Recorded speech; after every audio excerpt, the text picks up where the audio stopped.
국회가 잠시 뒤 본회의를 열고 한덕수 대통령 권한대행에 대한 탄핵소추안을 표결에 붙입니다. 국회로 가보겠습니다. 손하늘 기자, 표결 시작됐습니까?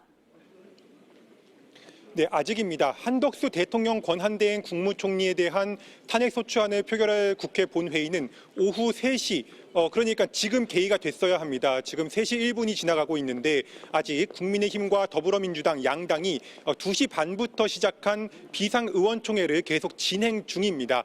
탄핵안 표결 전략을 막판 논의하고 있는 것으로 보입니다. 조금 전에는 국민의힘 지도부와 중진 의원들이 갑자기 우원식 국회의장을 찾아갔는데 안에서 무슨 대화를 하고 있는지 아직 확인은 되지 않고 있고요. 그리고 박찬대 원내대표가 조금 전에 의원총회에서 만약 한덕수 탄핵안이 통과가 되면 최상목 부총리, 대통령 권한대행을 하게 될 최상목 부총리가 헌법재판관 바로 임명하고 상설특검 후보자 추천 의뢰해야 한다 이렇게 말을 했습니다. 그동안 대통령에 대한 탄핵소추는 3차례 있었지만 대통령 권한대행인 국무총리에 대한 탄핵소추는 헌정사상 처음 있는 일입니다. 앞서 더불어민주당 이재명 대표는 내란 사태에 대한 대국민 성명을 발표했는데 내란 수괴와 반란 세력을 찾아내 신속히 진압하는 것만이 경제 위기를 극복하는 길이라며 시민들의 지지를 호소했습니다. 같은 시각 국민의힘은 초유의 대통령 권한대행 탄핵이 환율의 폭등을 부르는 등 경제에 커다란 위기를 초래할 거라며 탄핵을 당론으로 반대하기로 결정한 상태입니다.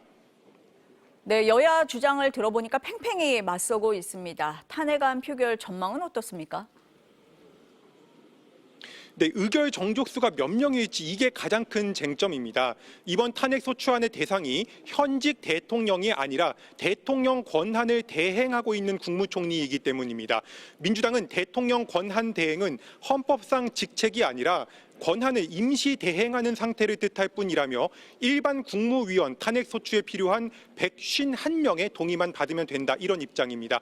반면 국민의힘은 대통령 권한 대행에게도 대통령 탄핵소추에 필요한 의결 정족수 즉 200명을 적용해야 한다고 주장하고 있습니다.